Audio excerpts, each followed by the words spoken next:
Gen Halilintar absen di Ulta Amina, Tante Atta ogah disebut perwakilan. Gen Halilintar lagi-lagi tak ikut hadir di hari bahagia keluarga Atta Halilintar. Gen Halilintar dikabarkan tak hadir di ulang tahun cucu pertamanya, Aminah Hana Nur Atta. Absennya Gen Halilintar sontak membuat netizen bertanya-tanya. Bahkan banyak netizen yang heboh dengan ketidakhadiran Gen Halilintar. Namun saat acara ulang tahun Aminah Hana Nur Atta, terlihat salah satu keluarga Atta Halilintar yaitu tantenya.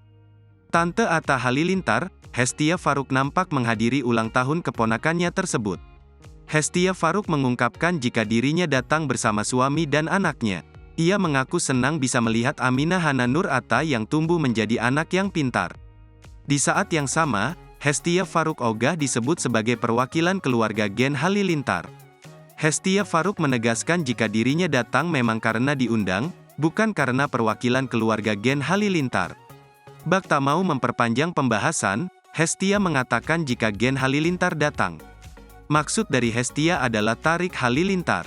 Kembali Hestia Faruk menegaskan jika kehadirannya di acara ulang tahun Aminah karena mendapat undangan secara pribadi dari Atta Halilintar. Di balik absennya keluarga Gen Halilintar membuat Hestia Faruk bungkam. Bak menutupi alasan sebenarnya dari ketidakhadiran Gen Halilintar. Hestia Faruk mencoba mengalihkan topik. Ia mengungkapkan bahwa bersatunya Atta Halilintar dan Aurel Hermansyah menjadikan keluarga semakin baik. Ketidakhadiran Gen Halilintar di acara ulang tahun Aminah menuai berbagai kontroversi. Pasalnya pihak Gen Halilintar kerap tak menghadiri berbagai acara sakral cucu pertama itu.